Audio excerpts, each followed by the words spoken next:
प्रिय बच्चों, आप लोग महान व्यक्तित्व की पृष्ठ संख्या 23 खोल लीजिए। 23 ऊपर देखिए, पाठ 6 महाकवि कालिदास।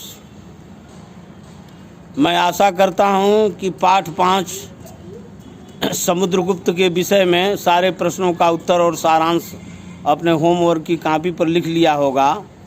अब महाकवि कालिदास के विषय में, जो हमारे देश में एक महान व्यक्तित्व महाकवि पैदा हुए थे, इनके विषय में जानने का प्रयास कीजिए। मेरे साथ शुद्ध उच्चारण में एक एक शब्द को पढ़ने का प्रयास कीजिए। क्या आप कभी यह कल्पना कर सकते हैं कि बादल भी किसी का संदेश दूसरे तक पहुंचा सकते हैं? संस्कृत साहित्य में एक ऐसे महाकवि हुए हैं जिन्होंने मेघ के द्वारा संदेश भेजने की मनोहारी कल्पना की। वे हैं संस्कृत के महान कवि कालिदास। कालिदास कौन थे? उनके माता पिता का क्या नाम था? उनका जन्म कहाँ हुआ था? इस बारे में कुछ भी ज्ञात नहीं है। उन्होंने अपने जीवन के विषय में कहीं कुछ भी नहीं लिखा है। अतः उनके बारे में जो कुछ भी कहा जाता है वह अनुमान पर आधारित है। कहा जाता है कि पत्नी विद्योत्मा की प्रेरणा से उन्होंने माँ काली देवी की उपासना की, जिसके फलस्वरूप उन्हें कविता करने की शक्ति प्राप्त हुई और कालिदास कहलाए। कविता करने की शक्ति प्राप्त हो जाने के बाद जब वे घर लौटे तब अपनी पत्नी से कहा, अनावृतम कपाटम देहि, अर्थात दरवाज़ा खोलो। कपाट माने दरवाज़ा। पत्नी ने कहा, अस्ति कश्चिद् वाग विशेष, वाणी में कुछ विशेषता है। कालिदास ने यह 3 शब्द लेकर 3 काव्य ग्रंथों की रचना की। इसे भी जानिए। अस्ति से कुमार संभव नामक महाकाव्य का प्रथम श्लोक शुरू है। कश्चित से मेघदूत के खंड काव्य का प्रथम श्लोक शुरू है। और वाक से रघुवंश जो रामायण है महाकाव्य का प्रथम श्लोक रचा गया है। वागर्थाविव संपृक्त वागर्थ प्रतिपत्तये जगतः पितरौ वंदे पार्वती परमेश्वरौ। महाकवि कालिदास ईस्वी पूर्व प्रथम शताब्दी में चंद्रगुप्त विक्रमादित्य के राज कवि थे। वे शिव भक्त थे। उनके ग्रंथों के मंगल श्लोकों से इस बात की पुष्टि होती है।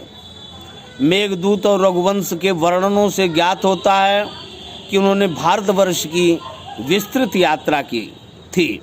इसी कारण उनके भौगोलिक वर्णन सत्य, स्वाभाविक और मनोरम हुए। उनकी रचनाओं का नाम सुनिए। ये नौकरी की परीक्षाओं में भी कंपटीशन में बार बार पूछा जाता है। उन्होंने 2 महाकाव्य संस्कृत में लिखे। ये जो पीले और में हरे से लिखा है रघुवंश और दूसरा कुमार संभव, ये 2 महाकाव्य हैं। 3 नाटक उन्होंने लिखे, अभिज्ञान शाकुंतल, वृकमोर्वशीय, मालविकाग्निमित्र। उन्होंने खंड काव्य गीत काव्य भी संस्कृत में 2 लिखा, ऋतु संहार तथा मेघदूत। महाकवि कालिदास के ग्रंथों के अध्ययन से यह ज्ञात होता है कि उन्होंने वेदों, उपनिषदों, दर्शनों, रामायण, महाभारत, गीता, पुराणों, शास्त्रीय संगीत, ज्योतिष, व्याकरण एवं छंद शास्त्र आदि का गहन अध्ययन किया था। महाकवि कालिदास अपनी रचनाओं के कारण संपूर्ण विश्व में प्रसिद्ध हैं। उनके कवि हृदय में भारतीय संस्कृति के प्रति लगाव था। अभिज्ञान शाकुंतलम में शकुंतला की विदा बेला पर महर्षि कण्व द्वारा दिया गया उपदेश आज भी भारतीय समाज के लिए एक संदेश है।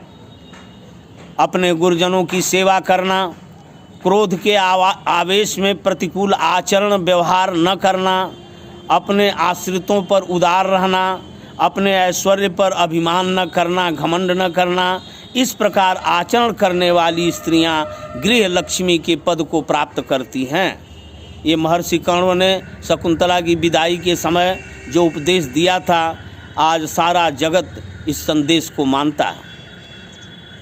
अभिज्ञान शाकुंतलम से लिया गया है। जो श्लोक है उसका हिंदी में अर्थ लिखा हुआ है। महाकवि कालिदास का प्रकृति के साथ घनिष्ठ संबंध रहा। वे प्रकृति को सजीव और मानवीय भावनाओं से परिपूर्ण मानते थे। उनके अनुसार मानव के समान वो भी सुख दुख का अनुभव करती हैं। शकुंतला की विदाई बेला पर आश्रम के पशु पक्षी भी व्याकुल हो जाते हैं। संस्कृत में लिखे हुए श्लोक का हिंदी में अर्थ है, हिरणी कोमल कुश खाना छोड़ देती है, मोर नाचना बंद कर देते हैं जब शकुंतला की विदाई होती है, और लताएं अपने पीले पत्ते गिराकर मानो अपनी प्रिय सखी के वियोग में अश्रुपात आंसू गिराने लगती हैं। ये भी अभिज्ञान शाकुंतलम से दिया गया। कालिदास अपनी उपमाओं के लिए भी संसार में प्रसिद्ध हैं। उनकी उपमाएं अत्यंत मनोरम हैं और सर्वश्रेष्ठ मानी जाती हैं। अभिज्ञान शाकुंतलम के चतुर्थ अंक में कालिदास ने शकुंतला की विदाई वेला पर प्रकृति द्वारा शकुंतला को दी गई भेंट का मनोहारी चित्रण किया है। किसी वृक्ष ने चंद्रमा के तुल्य श्वेत मांगलिक रेशमी वस्त्र दिया, किसी ने पैरों को रगने योग्य आलता महावर प्रकट किया, अन्य वृक्षों ने कलाई तक उठे हुए सुंदर किसलयों कोपलों की प्रतिस्पर्धा करने वाले वन देवता के करतलों हथेलियों से आभूषण दिए। कालिदास अपने नाटक अभिज्ञान शाकुंतलम के कारण केवल भारत में ही नहीं विश्व में सर्वश्रेष्ठ नाटककार माने जाते हैं। भारतीय समालोचकों ने कालिदास का अभिज्ञान शाकुंतल नाटक सभी नाटकों में सर्वश्रेष्ठ बताया। काव्येषु नाटकम रम्यम तत्र रम्या शकुंतला। काव्यों में नाटक रमणीय है और वहाँ शकुंतला सबसे ज़्यादा रमणीय है। संसार की सभी भाषाओं में कालिदास की इस रचना का अनुवाद हुआ है। जर्मनी के प्रसिद्ध विद्वान गेटे अभिज्ञान शाकुंतलम नाटक को पढ़कर भाव विभोर हो उठे और कहा, यदि स्वर्ग और मृतलोक को एक ही स्थान पर देखना हो तो मेरे मुंह से सहसा एक ही नाम निकल पड़ता है, शकुंतला। महाकवि कालिदास को भारत का शेक्सपियर कहा जाता है। कालिदास और संस्कृत साहित्य का अटूट संबंध है। जिस प्रकार रामायण और महाभारत संस्कृत कवियों के आधार हैं, उसी प्रकार कालिदास के काव्य और नाटक आज भी कवियों के लिए अनुकरणीय बने हैं। अब पृष्ठ संख्या 25 पर अभ्यास के लिए प्रश्न दिए गए हैं। प्रश्न नंबर 1, सोचिए और बताइए। प्रश्न नंबर कि महाकवि कालिदास की पत्नी का क्या नाम था? महाकवि कालिदास की पत्नी का नाम विद्योत्मा था। प्रश्न ख, महाकवि कालिदास को कवित्व शक्ति कैसे प्राप्त हुई? तो महाकवि कालिदास को कवित्व शक्ति पत्नी विद्योत्मा की प्रेरणा से और माता काली की उपासना से प्राप्त हुई। महाकवि कालिदास की रचनाओं के नाम बताइए। तो महाकवि कालिदास के 2 महाकाव्य हैं, रघुवंश कुमार संभव। नाटक 3 हैं, अभिज्ञान शाकुंतल, विक्रमोर्वशीय, मालविकाग्निमित्र। और 2 खंड काव्य हैं, ऋतु संहार तथा मेघदूत। महाकवि कालिदास की किस रचना को सर्वश्रेष्ठ स्थान प्राप्त है और क्यों? महाकवि कालिदास की रचना नाटक शाकुंतल को विशेष स्थान प्राप्त है, सर्वश्रेष्ठ स्थान प्राप्त है, क्योंकि उसमें बेटी की विदाई पर जो दुख होता है, उस दुख और बेटी को जो उपदेश दिया गया है कि ससुराल में अपने बड़े बुजुर्गों से कैसे आचरण करना चाहिए, इसीलिए वो बहुत ही प्रसिद्ध है और सर्वश्रेष्ठ स्थान प्राप्त है। कालिदास द्वारा वर्णित शकुंतला की विदाई के समय महर्षि कर्ण का उपदेश क्या था? उनका उपदेश यही था कि अपने गुरुजनों की सेवा करना, क्रोध के आवेश में प्रतिकूल आचरण न करना, अपने आश्रितों पर उदार रहना, अपने ऐश्वर्य पर अभिमान न करना, इस प्रकार आचरण करने वाली स्त्रियां गृह लक्ष्मी के पद को प्राप्त करती हैं। अगला प्रश्न है कि कालिदास द्वारा वर्णित शकुंतला की विदाई के समय महर्षि कण्व का क्या उपदेश था, ये मैं बता चुका। अब रिक्त स्थानी को की पूर्ति कीजिए।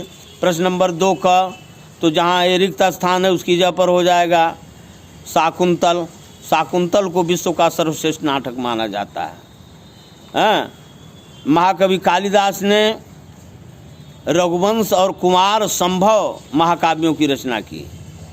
महाकवि कालिदास का किससे घनिष्ठ संबंध था?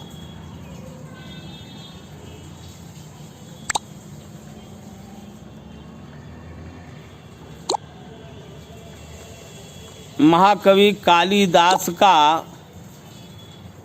घनिष्ठ संबंध प्रकृति से था, प्रकृति के साथ घनिष्ठ संबंध था। प्रकृति शब्द वहाँ लिखा जाएगा।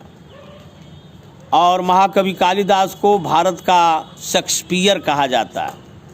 प्रश्न नंबर 3, अस्थि से मेघदूत के प्रथम श्लोक की रचना हुई है, ये गलत है। कालिदास को भारत का शेक्सपियर कहा जाता है, सही है। अभिज्ञान शाकुंतलम विश्व का सर्वश्रेष्ठ नाटक है, सही है। महाकवि कालिदास हिंदी के महाकवि थे, गलत है।